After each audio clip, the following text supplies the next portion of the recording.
La déclaration du Comité international de soutien aux élections démocratiques et transparentes au Burundi du 16 octobre 2020. Chers compatriotes burundais, chers frères et sœurs burundais, bonsoir. Nous ne sommes pas obligés de lancer des communiqués à chaque instant par le fait que notre communauté internationale n'est pas politique ou encore n'a pas l'intention de soutenir celui-ci ou celui-là. Notre souci majeur est de chercher à souder les Burundais démocrates dans des moments précis. De prime abord, notre comité est né dans une crise exceptionnelle sur le Burundi en 2015.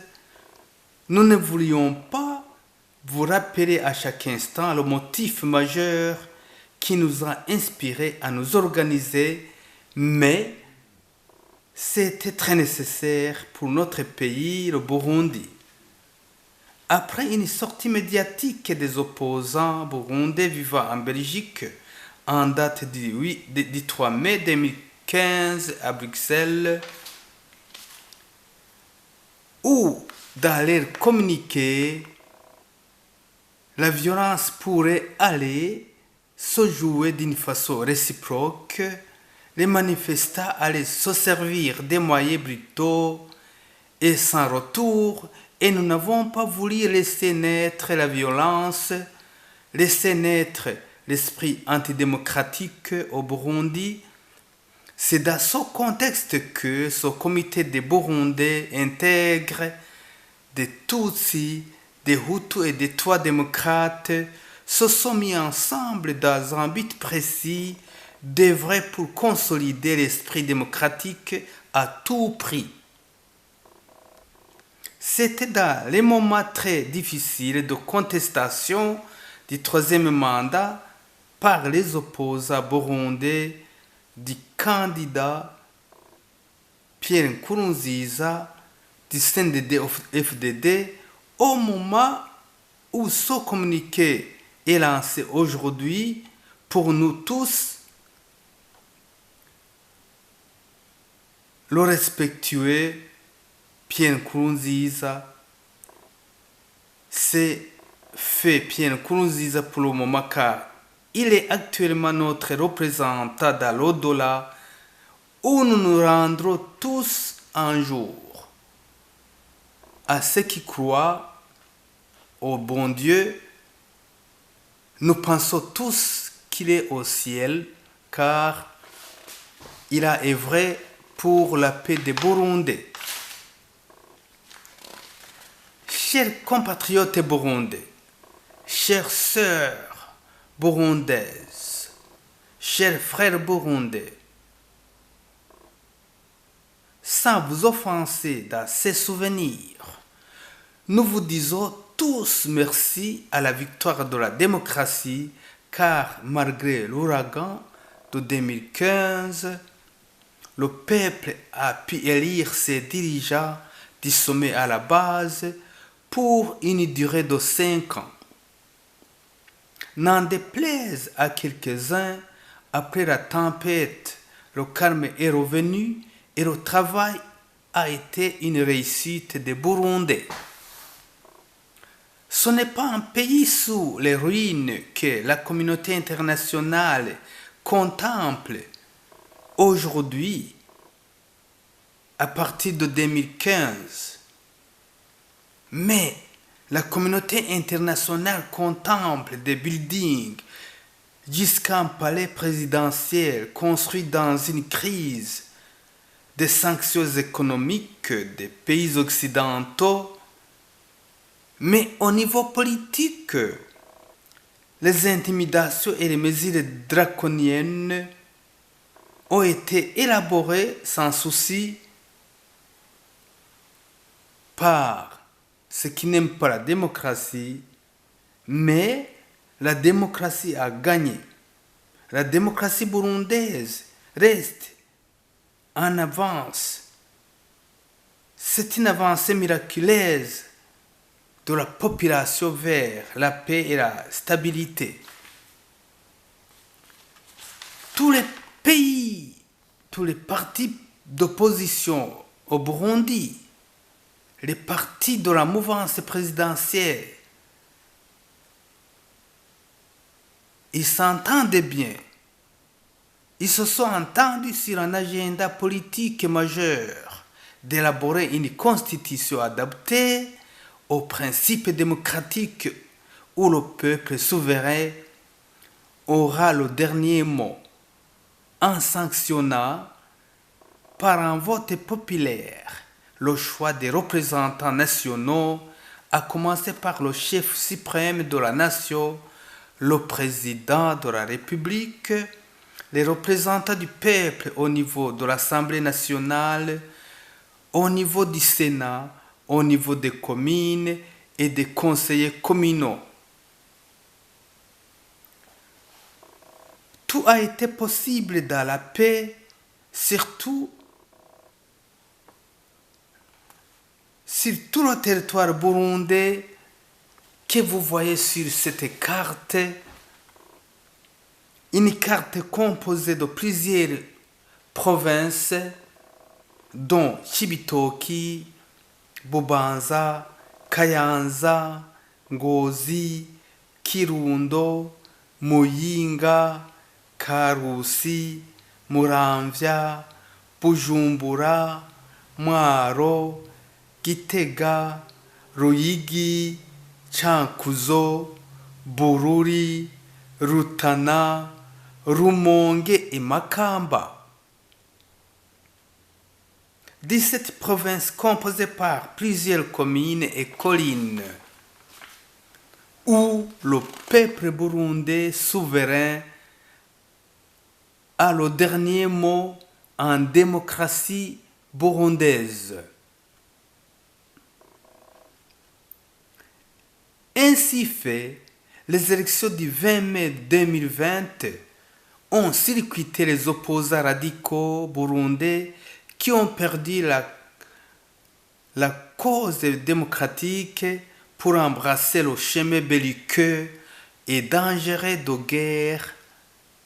Et depuis la défaite de leur favori au présidentiel, Kwasa Agathon du CNL, Conseil national de libération, une campagne qui a été calme depuis avril 2020 et des élections calmes ont eu lieu en mai 2020 et la mort tragique du président Faustin Nkurunziza Pierre nous a marqués tous à chacun.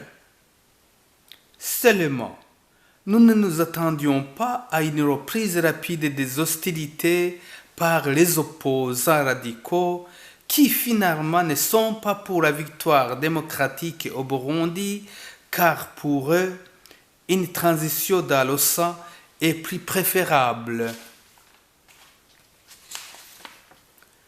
Le constat est là. Les médias hostiles sur le Burundi parlent à chaque instant de la guerre, de l'avancée spectaculaire des rebelles venant de l'extérieur du Burundi,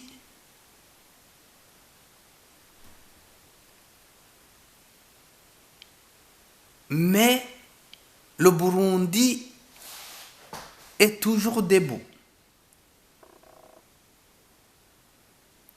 Ce qui est grave encore, ces égarés burundais ont piégé, galvanisé, influencé les instances internationales des droits de l'homme sur le Burundi, des agents onusieux devenus aveugles devant une opposition radicale burundaise, devenue terrorisante par le fait que les médias étrangers sont à leur cause et parlent des éléments de l'armée à assassiner, de la police à assassiner, des autorités politiques burundaises à assassiner sans chercher à étouffer. Ce réseau, la communauté internationale ne dit rien sur cela, sur ce réseau de nuisances qui essaie de saper à la paix des Burundais et à l'Afrique centrale.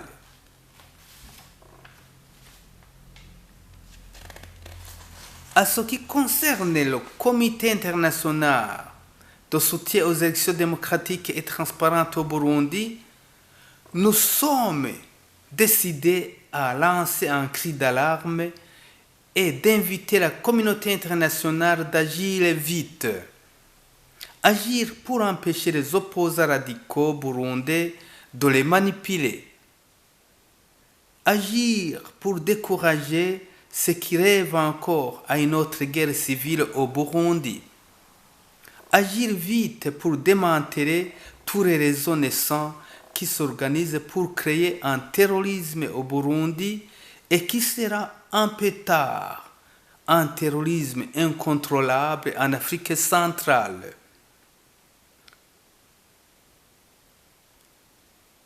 Nous sommes exigeants dans le but d'encourager la victoire totale de la démocratie en Afrique centrale, où il n'y aura ni guerre, ni transition malhonnête. Ce cri d'alarme est lancé par le Comité international de soutien aux élections démocratiques et transparentes au Burundi et, comme dit le président de la République, le général-major Evariste Ndayishimiye, que tous les Burundais ensemble nous vaincront.